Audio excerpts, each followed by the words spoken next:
नमस्कार मित्रों, हम फिर से मोरासा प्राथमिक शाला की ओर से आपका हार्दिक स्वागत करते हैं। आज फिर हिंदी विषय में अभ्यास करेंगे, व्याकरण विभाग में अभ्यास करेंगे। हमने कई मुद्दे गुजराती और हिंदी में चर्चा कर चुके हैं, व्याकरण के सभी अच्छी तरह से आप इसको समझ भी पाए होंगे। आज एक नया विषय मतलब हिंदी में विषयांग अव्यय अव्यय के बारे में समझ प्राप्त करेंगे, देखेंगे और पढ़ेंगे। तो अव्यय क्या है? जिसका व्यय नहीं होता इसे हम अव्यय कहते हैं। जिसका व्यय नहीं होता, व्यय यानी कि विस्तरण नहीं होता किसी भी परिस्थिति में, वह अडिखम वहां खड़े रहते हैं। किसी भी परिस्थिति में लिंग वचन बदले तो भी यह शब्द वहां यही तरह रहता है, इसे अव्यय कहते हैं। यानी कि व्यय नहीं होता, इसे अव्यय कहते हैं। अब इसकी संकल्पना अच्छी तरह से सब समझेंगे और आप अपनी बुक में भी लिखेंगे।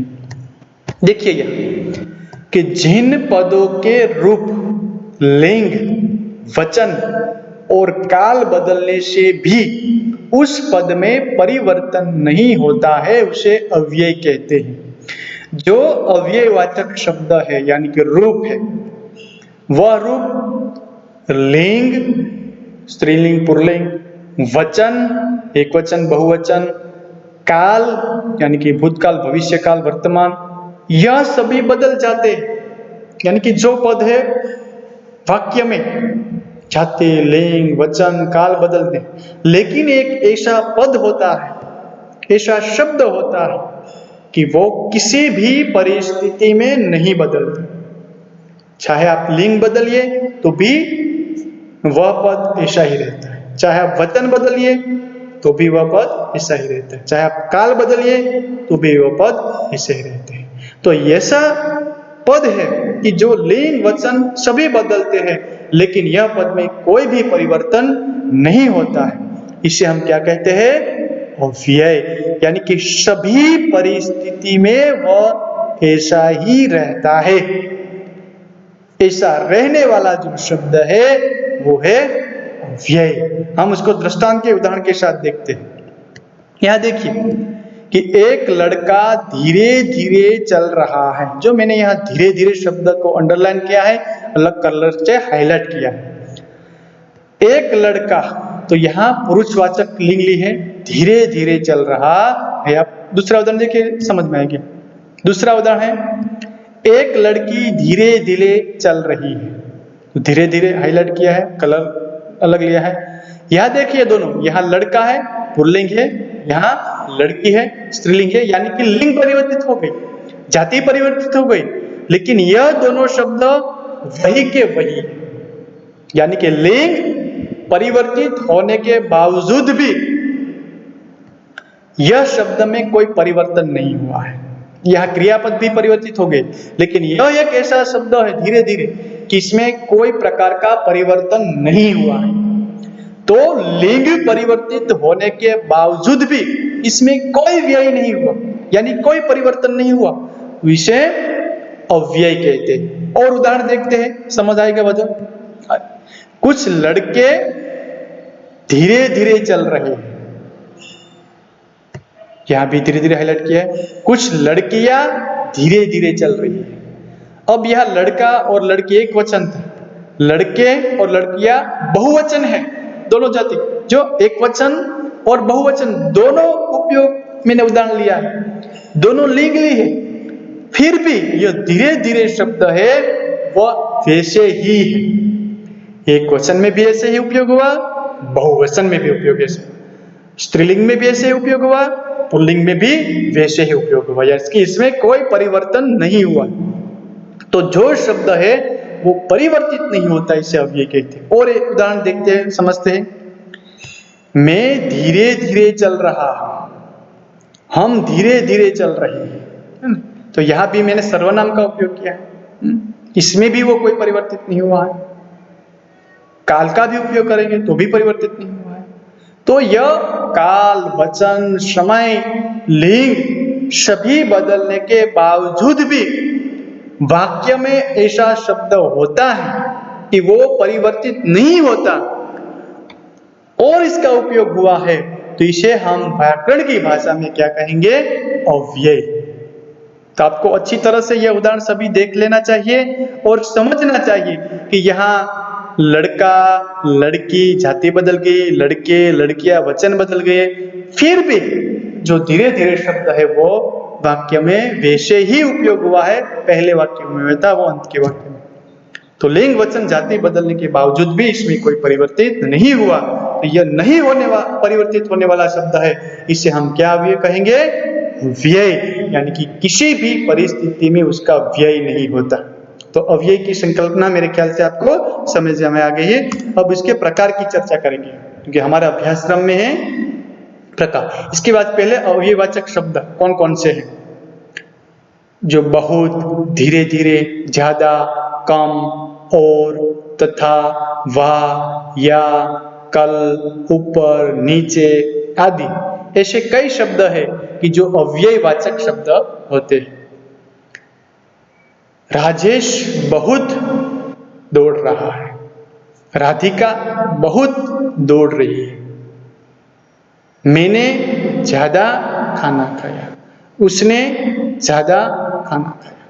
तो आप देख सकते हैं कि यह शब्द है वो शब्द किसी भी परिस्थिति में परिवर्तित नहीं होता है वाक्य में, इसलिए उसे अव्यय कहते हैं। ऐसे जो शब्द है यहाँ हाईलाइट किया हुआ शब्द है वो सभी वाक्य में अव्यय के रूप में प्रयोग होते हैं। अब इसके प्रकार के बारे में हम चर्चा करेंगे, कौन कौन से प्रकार है। यहाँ 2-3 इसका प्रकार है, इसके बारे में चर्चा करते हैं। पहला है क्रिया विशेषण अव्यय। क्रिया विशेषण, तो क्रियापद हम गुजराती में पढ़ चुके थे, हिंदी में भी हमें ख्याल है कि क्रियापद के अर्थ में विशेषता बतलाता है, इसे क्रिया विशेषण कहते हैं। हम गुजराती में इसकी चर्चा करेंगे, करते रहेंगे। तो हिंदी में भी यही है, क्रियापद की जो विशेषता बताता है उसे क्रिया विशेषण कहते हैं। मैंने एक उदाहरण देता हूं, क्रिया विशेषण क्या है कि आकाश दौड़ रहा है, तो दौड़ रहा है वो क्या है? क्रियापद। आकाश बहुत दौड़ रहा है, तो बहुत है वो क्या है?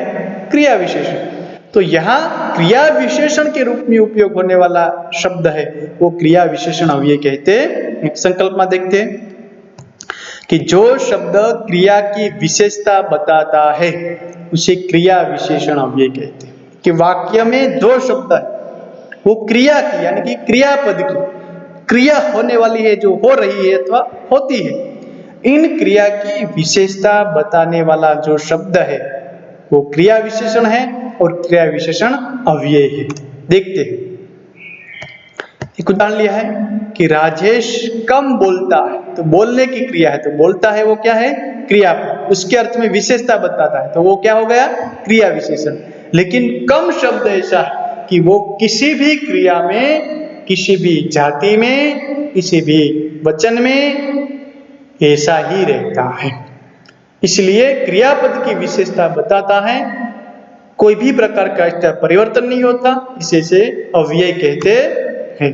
दूसरा उदाहरण देखा है कि राजेश झटपट तैयार हो गया, तो तैयार होने की क्रिया है रीतिवाचक, यानी कि झटपट, रमेश झटपट तैयार हो गया, तो यहाँ तैयार होने की जो क्रिया है इसमें विशेषता बताता है, धीरे धीरे तैयार हुआ, झटपट तैयार हुआ, तो यह क्रिया की विशेषता बताता है, इसे क्रिया विशेषण अव्यय कहते हैं। दूसरा उदाहरण कि वंदना भीतर बैठी, भीतर यानी कि अंदर, तो बैठने की क्रिया क्या है, इसमें विशेषता बताता है। तो क्रियापद के अर्थ में विशेषता बताता है और किसी भी परिस्थिति में उसका परिवर्तन नहीं होता, इसे हम कहते हैं क्रियावाचक अव्यय, क्रिया विशेषण वाचक अव्यय। दूसरा प्रकार है संबंध बोधक अव्यय, इसके नाम है, इसका गुण है संबंध बोधक। एक पद का, एक संज्ञा का, एक वस्तु का दूसरी वस्तु की का संबंध का अर्थ प्रकट करते हैं। देखते हैं हम यहाँ इसकी संकल्पना कि जो शब्द संज्ञा या सर्वनाम के बाद प्रयोग होता है तथा अन्य संज्ञा या अन्य सर्वनाम के साथ दूसरे शब्दों के साथ संबंध दर्शाता है, उसे संबंध बोधक अव्यय कहते हैं। संकल्पना कि जो संज्ञा वाक्य में संज्ञा या सर्वनाम के बाद, यानी कि पहले तो संज्ञा एक होगी, इसके बाद यह शब्द प्रयोग होता है और यह दूसरे संज्ञा दूसरे सर्वनाम के साथ या दूसरे शब्दों के साथ इन दोनों के बीच में संबंध दर्शाता है, तो इसे संबंध बोधक अव्यय कहते हैं। दृष्टांत देखते हैं, इसे समझ में आएगा कि राम के साथ लक्ष्मण भी वन में गए, तो राम है वो संज्ञा है, लक्ष्मण है वो भी संज्ञा है, तो यह दोनों के बीच का संबंध दर्शाता है कि राम के साथ यानी कि रामनी साथी लक्ष्मण पण वन में, तो एक संज्ञा का दूसरी संज्ञा के साथ यह संबंध दर्शाता है, तो संबंध दर्शक संबंध बोधक अव्यय वहां बनता है। देखिए हमारे घर के आगे मंदिर है, मंदिर घर हमारे, तो यह दोनों घर और मंदिर दोनों शब्द के बीच में संबंध दर्शाता है, तो इसे संबंध बोधक अव्यय कहते हैं। देखिए कि राधा रिया से मधुर गाती है, तो यहां राधा और रिया दोनों संज्ञा के बीच में संबंध से मधुर, यानी कि गाने की जो क्रिया है इसमें संबंध दर्शाता है, एक से ऊपर चढ़ जाता है, लेकिन यह दोनों संज्ञा के बीच, दोनों सर्वनाम के बीच या संज्ञा या सर्वनाम के बीच या अन्य शब्द के बीच प्रयोग होता है और एक दूसरे के साथ संबंध दर्शाने का जो काम करता है, यह संबंध बोधक अव्यय है। यह किसी भी परिस्थिति में बदलता नहीं है। जैसे कि मैं यहाँ उदाहरण के राधिका के साथ मोनिका भी स्कूल गई, तो राम के साथ लक्ष्मण की जगह मैंने राधिका और मोनिका शब्दों का उपयोग किया, तो लिंग बदल गई, तो लिंग बदलने के बाद भी यह पद दोनों के साथ संबंध दर्शाता है, इसलिए इसे संबंध बोधक अव्यय कहते कि परिवर्तित नहीं होता है। तीसरा प्रकार देखते हैं समुच्चय बोधक अव्यय। समुच्चय यानी कि उसकी संकल्पना देखते हैं। देखिए कि दो वाक्य खंडों यानी कि खंड छोटे शब्द होते हैं या शब्दों को परस्पर मिलाने वाले शब्द को समुच्चय बोधक अव्यय कहते हैं, जिसे गुजराती में हम संयोजक भी कहते हैं।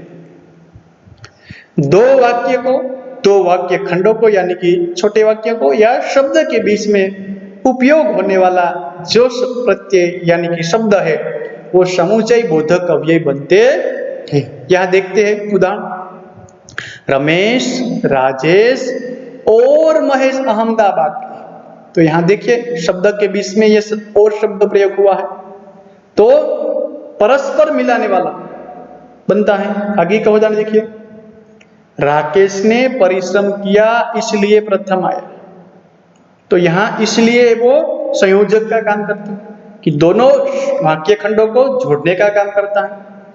तो समुच्चय समान वाक्यों को जोड़ने का जो काम करता है, समान शब्दों को जो जोड़ने का काम करता है, इसे हम समुच्चय बोधक अव्यय कहते हैं। अव्यय का मतलब तो हम सीख चुके कि किसी भी परिस्थिति में वही नहीं बदल। या देखिए कि भाई मैंने रामेश, राजेश और महेश का नाम लिया, अब देखिए कि राधिका, राजल और मीनाक्षी अहमदाबाद में लिंग बदलने के बावजूद भी और शब्द में परिवर्तित नहीं हुआ। राधिका ने परिश्रम किया इसलिए प्रथम आई, राकेश की जगह राधिका, तो यह अव्यय तो परिवर्तित नहीं होता, लेकिन यहाँ जोड़ने का काम करता है, इसलिए इसे समुच्चय बोधक अव्यय कहते हैं। यद्यपि वह निर्धन है तथापि उदार है, तो यहाँ जो तो वाले हैं संयोजक, एक वाक्य को दूसरे वाक्य के साथ सापेक्ष, जिसे हम गुजराती में कहते हैं, एक के साथ दूसरे की अपेक्षा, तो ऐसे समुच्चय बोधक होते हैं। और अथवा, तथापि, तथा, किंतु, इसलिए, परंतु आदि शब्द है वो समुच्चय वाचक शब्द के रूप में, समुच्चय वाचक अव्यय के रूप में वाक्य में प्रयोग जाते हैं। तो अच्छी तरह से आप समझ गए होंगे कि दो वाक्यों को दो शब्द को, दो वाक्य खंडों को जोड़ने का जो कार्य करता है इसे समुच्चय बोधक कहते हैं, यानी कि गुजराती में हम इसे कहते हैं संयोजक अव्यय। तो यह भी आपने समझ हो गया। आगे का है अंतिम विस्मयादि बोधक अव्यय, आश्चर्यचकित करने वाला। संकल्पना देखते हैं कि वाक्य में जो शब्द आश्चर्य, शोक, दुख, आनंद, हर्ष, घृणा, डर आदि भावों को प्रकट करने के लिए मुख से जो शब्द निकलता है उसे विस्मयादि बोधक अव्यय कहते हैं।